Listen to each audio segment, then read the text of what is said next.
take a look over the SIM card connectivity and the SD card support which we have on this one. Let me just eject the SIM tray out of the device, and here we have the SIM tray, and on this side you can insert a micro SD memory card up to 128 GB maximum over here. And on this side we have two slots for the SIM card. Both of them has to be nano SIM. You can insert two SIM card into this phone, and that's how the connectivity goes. And you have to insert it in this orientation only.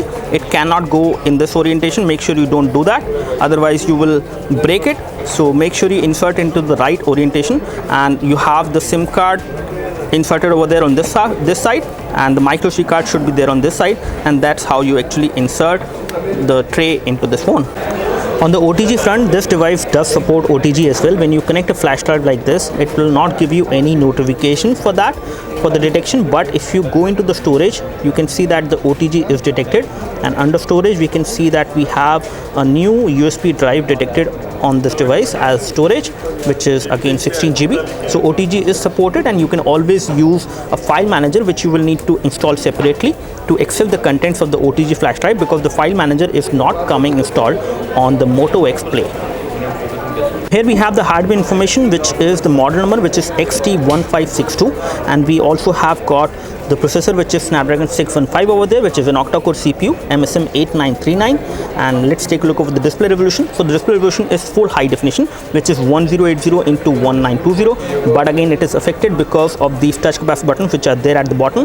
But the overall gaming experience in full screen mode as well as video experience in full screen mode will not be affected because of these buttons. They will automatically hide themselves.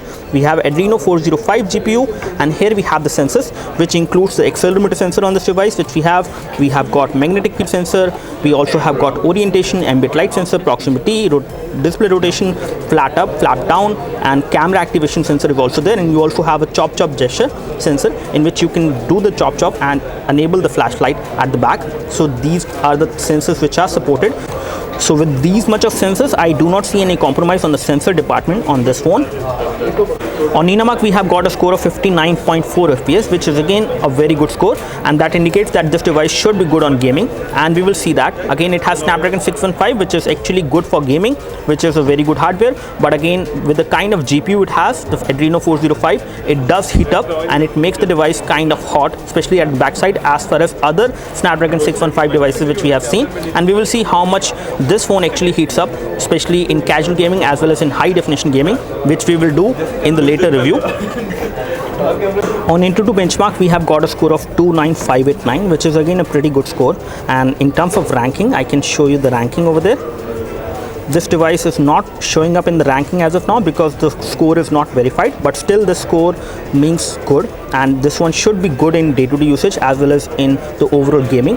Why I am saying that it will be good in day-to-day usage? Because of the stock Android lollipop experience kind of thing. You will get kind of vanilla Android experience on this device, because Motorola does not put a lot of bloatware on this phone, which is like very limited, because of which you will get a very smooth experience. And gaming should also be good because of Snapdragon 615 and Adreno 405, but we will see whether the heating is there on this one and how much this device heats up. We will find out in our full review.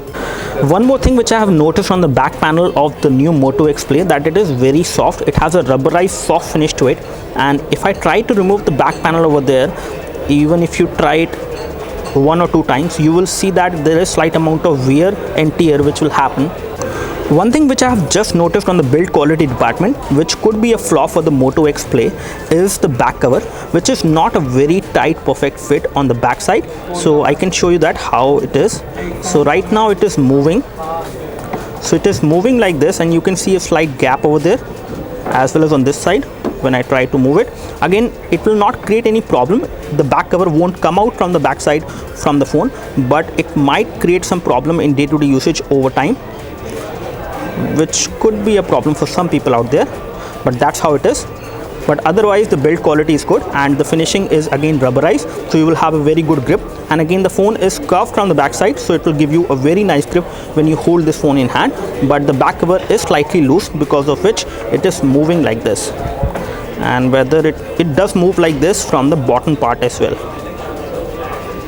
Again, this is only moving only when I'm applying some pressure, otherwise it won't move on its own.